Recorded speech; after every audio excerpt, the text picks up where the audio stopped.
అసెంబ్లీని పక్కదారి పట్టిస్తున్నారంటే ఆయన వాగ్దాటితోటి 10 ఏళ్లల్లా మరి గత తెలంగాణ ఉద్యమంలో ఇంటికో ఉద్యోగం ఇస్తామని చెప్పి మోసం చేసి మీరు ఉస్మానియా యూనివర్సిటీకి 10 ఏళ్లల్లా పోలేని పరిస్థితి తెచ్చుకున్నది మీరు. ఆయన చెప్పే ఉద్యోగాల కథ ఎట్లున్నదంటే కోట శ్రీనివాస్ గారి యొక్క కోడి కథ. నోటిఫికేషన్లు ఇస్తే ఇచ్చుడు, ఈసారి మళ్ళీ ఓట్లు వేస్తే మళ్ళీ తర్వాత ఉద్యోగాలు ఇస్తాం, అట్లా అట్లా ఆశ పెట్టుకుంటా మీరు మోసం చేసుకుంటూ వచ్చిర్రు. మరి ఆ 34,000 ఉద్యోగాలు 10 ఏళ్ళ అధికారంలో ఉండి మరి మీరు ఎందుకు ఇవ్వలేకపోయారని చెప్తున్నా. ఎందుకు ఇవ్వలేదు? ఇంకొకటి, దాదాపుగా ఈ రోజు వరకు మా నోటీస్కి వచ్చింది డబుల్ పెన్షన్స్. డబుల్ పెన్షన్స్ అంటే సర్వీస్లో ఉండి రిటైర్డ్ అవ్వడమో లేదా వాళ్ళ కుటుంబానికి వచ్చేటువంటి 20,000, 1,00,000 ఇట్లాంటి పెన్షన్స్ తీసుకునే వాళ్ళు మీ హయాంలో దాదాపుగా ఇప్పటి వరకు మాకు వచ్చినాయి 5,600 లిస్టు. లక్ష్మమ్మ గారు కూడా 24,000 పెన్షన్ తీసుకుంటుంది సార్. సరే, లోకల్ అధికారులు రికవరీ చేసినట్టుంది, అది మా నోటీస్కి రాలేదు.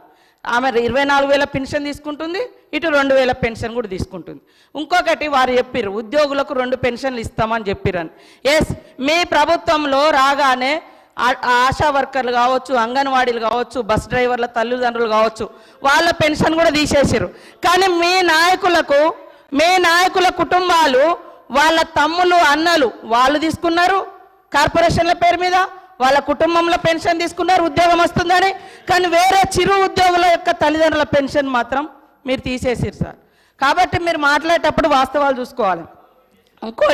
ఇంకోటి మేము బాగా సంపద పంచినాం.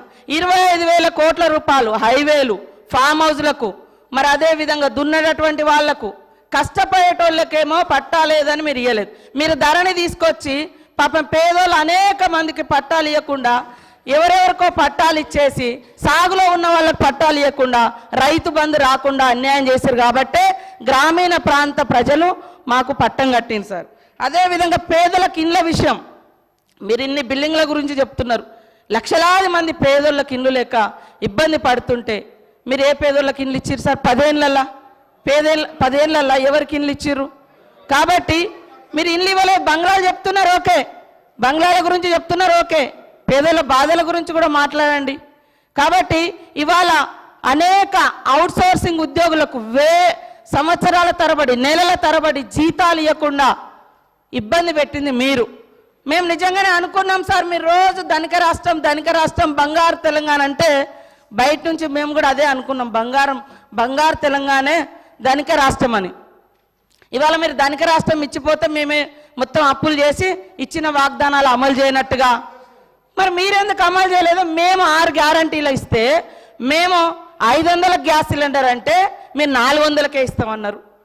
మేము 15,000 అంటే రైతు భరోసా, రైతు బంధు మీరు 16,000 అన్నారు. మరి అన్ని ఎన్నికల ముందు మీరు కూడా మేనిఫెస్టోలో పెట్టిరు. 10 ఏళ్ళు అధికారంలో ఉండి చేయలేదు, కానీ ఎలక్షన్ మేనిఫెస్టోలో మాత్రం పెట్టుకున్నారు. అంటే మీరు మోసం చేద్దామని కదా. మీకు వ్యవస్థ తెలిసి కూడా మేము బయట నుంచి మా ప్రభుత్వం ఆశతోటి నిజంగా ప్రజలకు బాగా చేయాలని మా ప్రభుత్వం ఇవన్నీ పెట్టినాం. మాకు టైం ఉంది, ఇంకా మాకు టైం ఉంది చేసుకోవడానికి. మీరు 10 ఏళ్ళలో చేయలే కదా.